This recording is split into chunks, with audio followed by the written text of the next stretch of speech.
જય શ્રી રામ બધાને યુટ્યુબ ફેમિલીને. તો આપણે જો પથ્થર પણ સરસ મજાના નખાઈ દીધા છે. હજુ દિવાલનું કોમ થોડું બાકી છે, પણ હવે ઉત્તરાયણ ચીડે કોમ લેવાનું છે. તો આ બધા પથ્થર નખાઈ ગયા છે જો સરસ મજાના. પછી એવું હજુ પથ્થર નખાવાનું છે, રસોડું ઊભું કરવાનું છે આટલામાં. ને આ બધી દિવાલ પણ આ લેવાની છે, આખી આટલી દિવાલ લઈ પછી બનાવવાનો છે દરવાજો સરસ મજાનો. એટલે કૂતરું જેવું ના આવે છે, મારા વાહન વાહન પર પડ્યા રહે. તો સરસ મજાનું આપણે વગણ રાશી સરસ મજાની થઈ ગઈ છે. હવે ચલો આપણે હવે ખેતરમાં પણ ઓટો મારી આવ્યા. 2 દિવસ તો અમને ખૂબ કોમમાં હતા એટલે ને તો લાકડા લઈ આવ્યા. ઠંડી પણ બહુ પડે છે. પથ્થર સરસ મજાના માર્યા છે ને? સરસ મજાના પથ્થર આવી ગયા છે. હું બધું ઉકળી ગયું હતું એટલે હવે પ્લાસ્ટર બાકી છે ને?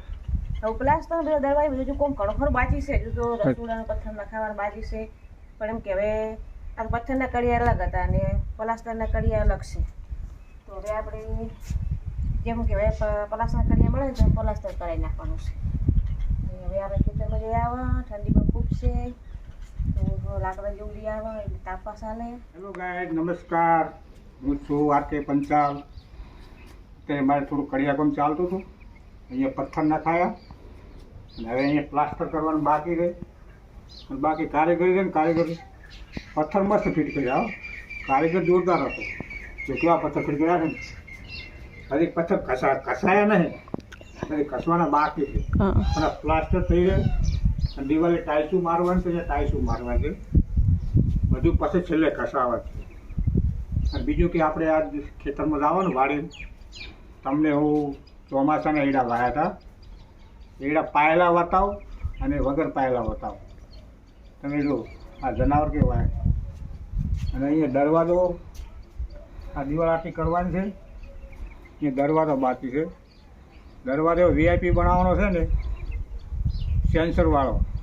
બટન દબાવ ફટ દરવાજો ખુલ્લી જાય. હાથ નહીં લગાવવાનો, ખાલી બટન જ દબાવો. એવો દરવાજો બનાવવાનો. કોઈને બનાવે ને તો મને કોન્ટેક કરજો અને તમને મારા વાડીમાં લઈ જાઉં.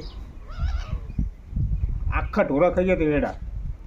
પછી ડીએપી નાખ્યું ને કેરીએ નાખ્યું ને 3 પાણી પાયા. એડા થઈ જાય લીલી કેરી જેવા. પાયેલા હતા ને વગર પાયેલા હતા. ઓકે, ચલો આપણે ખેતરમાં લાકડા કાપી દઈએ તો રોણાના કટકા પડ્યા છે, સોણા પડ્યા છે. તો એક ડોલ ભરલાવા અને બીજા તો આપણે ઘર પાસે લાકડા પડ્યા જ છે. થોડોક જાડે છે રોણા લાકડા નહીં એટલે હું સારી વાર લઈ આવે છે ખેતરમાં. એટલો પવન ઠંડો છે. પવનમાં કેવી ઠંડી પડી છે જો. અમારે ઠંડી ખૂબ પડે છે હોય. પવન પણ એટલો છે. તો કટકા લઈ આવે ને કોઈ જમવામાં શું બનાવશે આપણા હસબન્ડને પૂછી લે એક વારનું. હજુ ગોમાં દૂધ લેવા જવાનું છે હજુ તો. ને હજુ થોડું ઘણું કામ બાકી છે. હજુ ઘર સફાઈ આપણે કરવાની છે. પણ એ દરવાજા જેવું થઈ જાય એટલે ઘર સફાઈ કરી નાખવાનું. પ્લાસ્ટર બધું પતી જાય ને મજામાં. આ એડા બતાવું તમને. આ એડા પાયા વગરના. આ એડા પાયા વગરના અને પાયેલા એડા બતાવું તમને. જો આ બધા પાયા વગરના એડા, ચોમાસું એડા. હવે ચેરા પાડે કરી મેલી છે. તમને આ પાયેલા એડા બતાવો. જો આ પાયેલા એડા. આ એડા છે ને ગાય બધી ખાઈ ગઈ હતી. એવું ખાધું ને ગાય બધા ઠોઠા જ ઊભા હતા. આઠા ઠોઠા થઈ ગયા હતા. પણ આમાં છે ને 2 થેલી ડીએપી નાખી દીધું અને 3 પાણી પાયા. સરસ મજા એડા થઈ ગયા ને.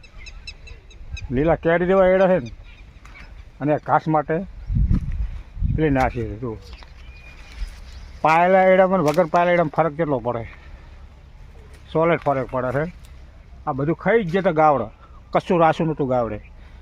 પછી વિચાર કર્યો 2 થેલી લાવ્યો, એક ડીએપી લાવ્યો, એક એરિયા લાવ્યો અને એમાં નાખી દીધું.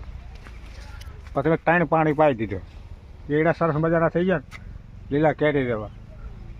હવે અઠવાડિયાની અંદર વેણા વાવી જાય આ એડા.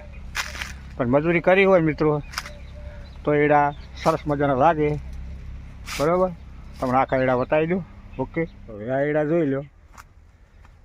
આ ચોમાસાના વાયેલા છે બધા. અને ઢોરે કોઈ રાશું જ નહોતું કોણ, બધું ખાઈ ગયું હતું. આ પાણી પાયું, પછી એડા ખોતર્યા બહુ, અને પછી ખાતર અંદર નોસ્યું, પછી ખરપાયા. અત્યારે એડાને લીલા કેરી દેવા થઈ ગયા છે ને, સરસ મજાના. ઓકે, આ એડા પાયા વગરના છે. હવે આવવાની છે ને અત્યારે ખરપી નાખ્યા છે, અને આખી એક ડીપી ઠેલી નાખવાની છે આ એડામાં. તમે આ એડા જોશો 15 દાડામાં તો એકદમ લીલા કેરી જેવા થઈ જાય. આ બાજુ મેળા છે ને એવા કેળા થઈ જાય. પણ મજૂરી કરવી છે કાંઈ ગામમાં, અને પછી એડાનો વિકાસ લાવો સરસ મજાનો છે ને. બાકી આ ચેરાપાળી થઈ ગયેલું છે.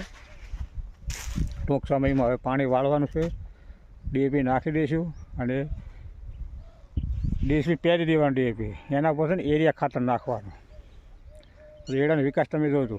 આ બાજુવાળા એડા છે ને એના કરતાં વિકાસ જબર થશે, બરાબર ને. કે આ વરસાદના પાણીના જ એડા છે, કંઈ દેખાય લોબું, પણ તમે આ મહિના પછી એડા જોજો, અંદર હોરું નીકળાશે ને એવા એડા છે. લાકડા દોડી ભરવા સોણા બધું ડોલ ભરવાય છે. દૂધ સોણા લેવાય છે એમ? લીટર ના લીટર સોણા? હવે ચેક કરે દૂધ ભરતો સોણા લીધા છે, થોડા લાકડા તો લઈ પડે છે.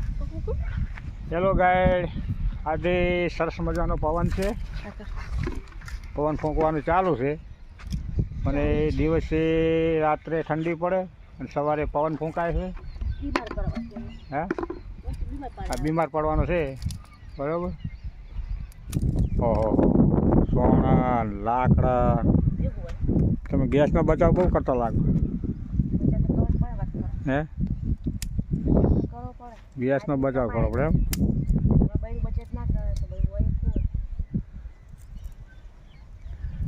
હેલો દોસ્તો, આ અમારા ખેતરમાં મોટી મોટી લાઈન નીકળેલ છે, પણ આનાથી છે ને બહુ ચેતન રહેવું પડે. અને અમુક ટાઈમે છે ને ચોમાસામાં કરંટ આવે. આપણે એના નીચે વાયર નીચે હેડો ને તો ઝરમર વાયર લાગે, પગ ખેંચાય એવું લાગે. પણ આનાથી બહુ ચેતન રહેવું પડે.